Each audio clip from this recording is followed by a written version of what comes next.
형통할 때의 위기란 제목으로 말씀의 은혜를 나눌 수 있도록 하겠습니다. 어제 우리는 아사 왕의 영적인 개혁을 좀 살펴봤죠. 하나님의 영이 오데스의 아들 선지자 아사랴에게 임하였을 때 그가 왕에게 나가서 선포합니다. 영적인 개혁을 하라, 하나님의 뜻이다 라는 것을 선포하게 되죠.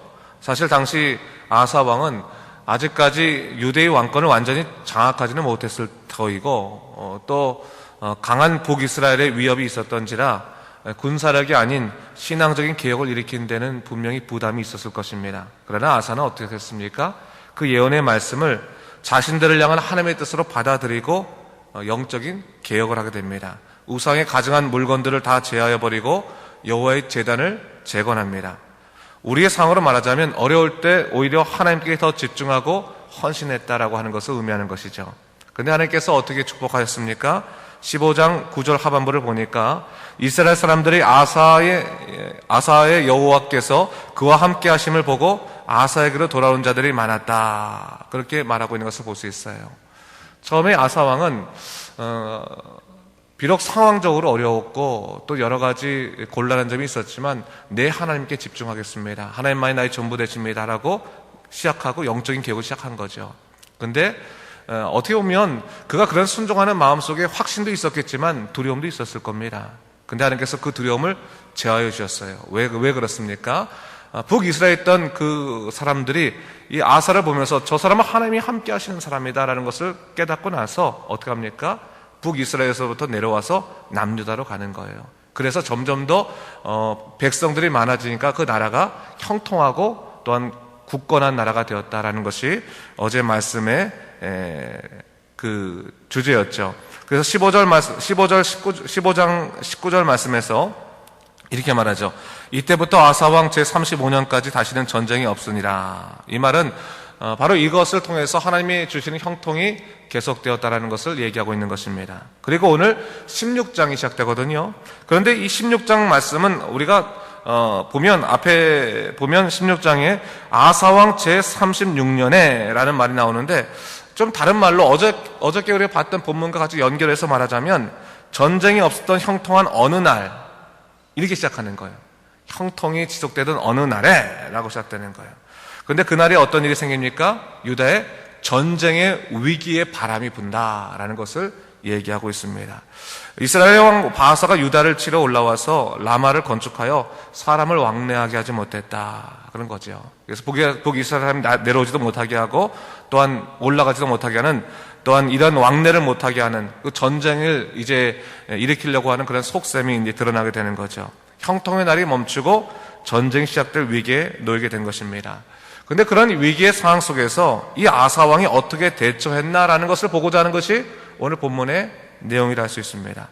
자, 우리가 어저께 분명히 본문을 통해 이해했지만 유다가 누린 평화는 그들이 하나님 뜻을 온전히 따른 결과로 인해서 그들에게 얻어진 하나님의 은혜였습니다. 그러기에 인생에 닥쳐온 또 다른 위기가 있다 할지라도 그들은 어떻게 해야 되는 것입니까? 당연히 하나님의 뜻을 구해야 되는 거예요. 하나님을 구하는 것이 그들에게 살 길이요 그들에게 온전한 길이라는 것을 분명히 그들은 이미 알았을 것입니다. 근데 문제는 뭐였다는 겁니까? 그 영적인 개혁을 일으켰던 아사가 하나님께 묻지 아니하고 자기 생각대로 문제를 풀어가는 또 다른 패역한 일을 벌이고 있었다라는 것을 성경은 우리에게 얘기하고 있는 것입니다. 이 아사의 영적인 실수라고 볼 수 있죠. 오늘 그 첫 번째가 뭐였습니까? 하나님께 그가 묻지 아니하고 람에게 그 공사를 맡기 위해서, 그 라마의 공사를 맡기 위해서 어떻게 했습니까? 다메섹과 아람한 벤하닷의 마음을 사기 위해서 하나님의 성전의 기증품들과 자기 왕궁의 기증품들을 뇌물로 사용했다라는 것을 성경은 얘기하고 있습니다. 자, 하나님의 성전의 기증품들을 뇌물로 사용할 수 있는 배짱, 그 배짱이 어디서부터 났을까요? 그가 스스로 하나님 되었기 때문에 그렇게 되는 것입니다. 여러분, 우리가 믿음 생활할 때요, 참 주의할 것 중에 하나가 뭐냐면 때때로 우리가 잘못해서 교만해지게 되면 우리가 하나님을 바라보지 못하고 자기 자신의 뜻이 하나님인 줄 알고 이렇게 할 때가 있습니다. 그래서 자기가 하나님 되는 거죠. 자기가 하나님 되는 겁니다.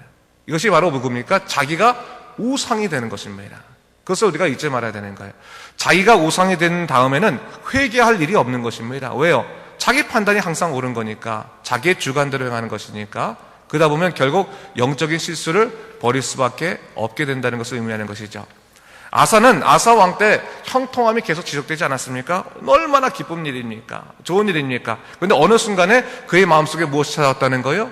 사단이 그의 마음속에 교만의 마음을 심어줌으로 인해서 그가 스스로 내가 잘해서 내가 모든 것을 그 능력이 있어서 이렇게 평강을 누리게 됐다, 형통을 누리겠다라는 식으로 생각하다 보니까 하나님을 두려워하지 아니하고 하나님께 묻지도 아니하고 자기 스스로의 생각과 판단으로만 모든 일을 감당하는 그러한 상황이 되었다라는 것을 성경은 얘기하고 있는 것입니다. 그러다 보니까 하나님의 성전의 물건을 가지고 뇌물로 써도 아무렇지도 않은 그러한 폐역한 일을 행할 수밖에 없었다라는 것을 성경은 얘기하고 있는 거죠. 그렇게 하면서 그의 머릿속에서는 어떠한 생각이 들었겠습니까?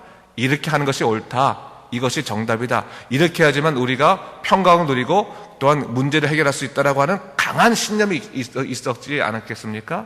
근데 여러분 오늘 본문을 보니까 그렇게 뇌물을 드렸는데 실제로 베나닷이 아사왕의 말을 듣고 그의 군대를 이스라엘의 국고성을 공격하려는 데 보냅니다. 그리고 나서 그 일로 인해서 바하사가 라마 건축한 일을 포기하고 도망가게 되죠. 어떻게 됩니까? 라마가 건축하던 그 재료들이 있을 거 아닙니까? 그 재료들을 유다 백성들이 가서 신이 나서 그것을 돌과 제목들을 다 운반에다가 게바와 미스바를 건축하는 일을 하게 됩니다. 아주 신이 나고 승리감을 부풀지요. 야, 하나님을 의지하지 않더라도 이처럼 우리 혼자 감당할 수 있구나. 야, 역시 아사가 제일이구나. 아사 왕은 어떻게 생각했습니까? 그렇지, 내 판단이 옳지, 내가 이렇게 잘 생각하고 판단했기 때문에 우리에게 이렇게 좋은 일이 있는 거지 라고 생각하지 않았겠습니까? 그런데 여러분, 이런 자신만만한 인간의 기쁨이라고 하는 것은요, 잠깐입니다. 잠깐이에요. 우리가 절대로 잊지 말아야 되는 거예요. 사람이 모든 일을 잠깐 잘하게 되면 승리감에 부풀어서 자기가 최고인 줄 압니다. 그러나 여러분, 사람이 하나님께 순종하지 않고 겸손하지 않는다면 우리가 누리는 그 잠깐의 기쁨은 곧 사라지고 말, 그가 신기루와 같은 것이라는 사실을 성경은 우리에게 분명히 증거하고 있는 거예요. 여러분, 오늘 본문을 우리가 잘 보면요, 이 본문의 모든 상황을 하나님의 뜻과 연결시켜서 항상 얘기하고 있습니다. 그렇죠?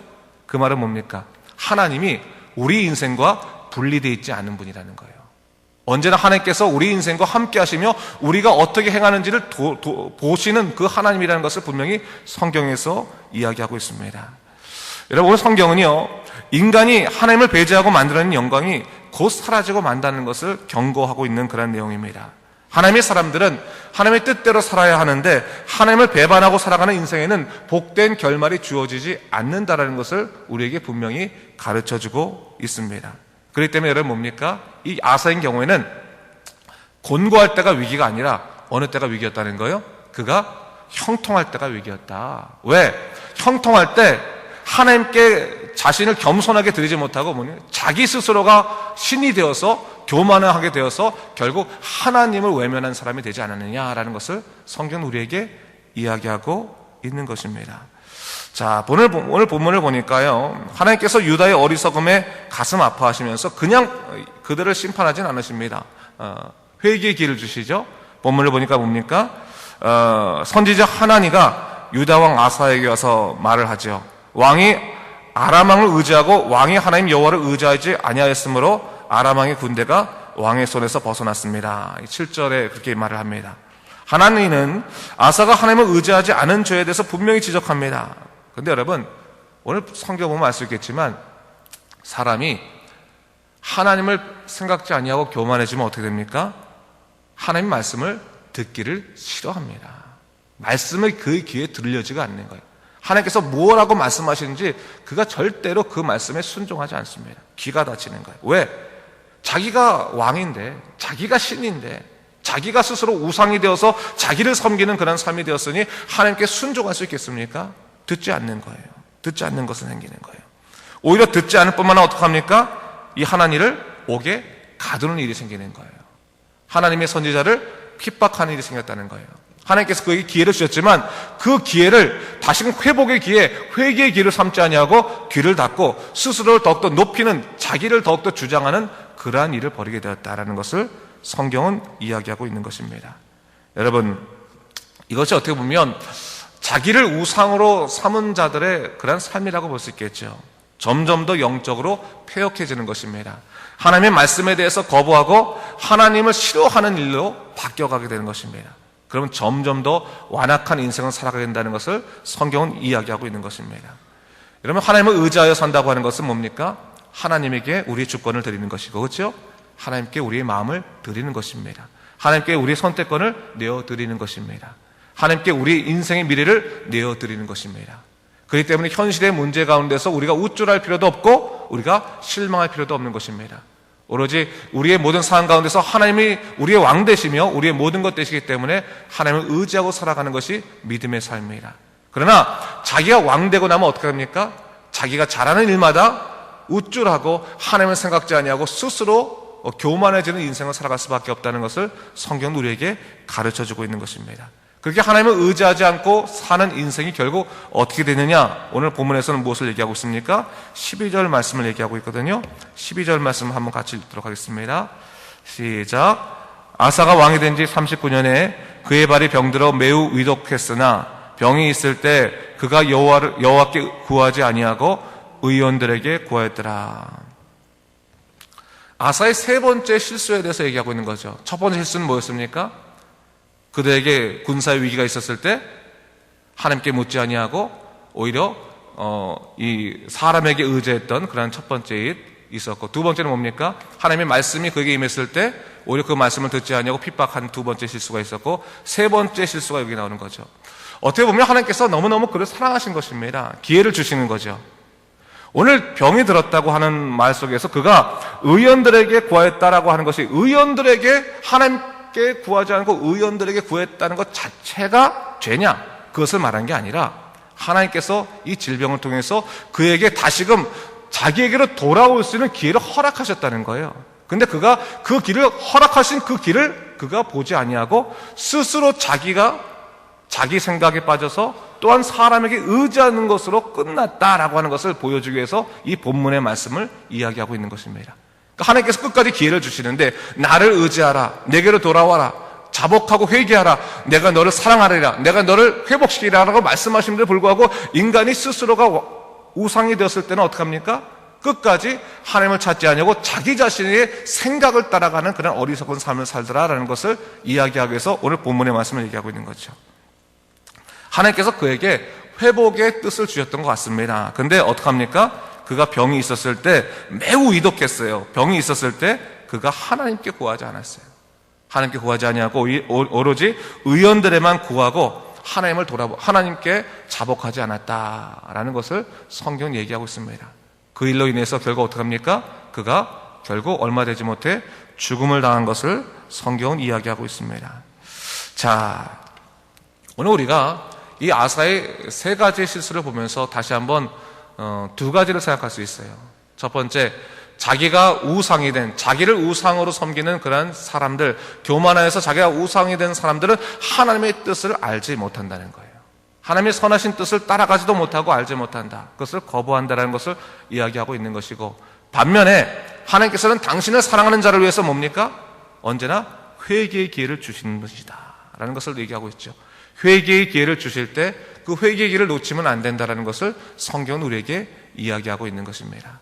자, 오늘 우리가 다시 한번 말씀을 돌아보면서요, 하나님의 뜻을 한번 곰곰이 생각해 보시기 바랍니다. 과연 우리는 하나님의 선하신 뜻대로 살아가고 있는 것인가? 그 말씀 가운데 순종하며 정말로 하나님께서 이끄시는 그 믿음의 귀한 일들 가운데 우리가 살아가고 있는가를 생각해 보면서 다시 한번 오늘을 돌아보시기 바랍니다. 돌아보면서 하나님을 붙들고 살아가는 믿음의 사람, 온전한 사람이 되시기를 주님의 이름으로 축원합니다.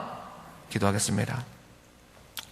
주 하나님 아버지 감사합니다. 하나님께서 우리 삶 가운데서 진정한 믿음의 일들을 허락하여 주시는데 우리가 때로는 우리 자신의 생각에 빠져서 주님을 바라보지 못하고 살아갈 때가 있습니다.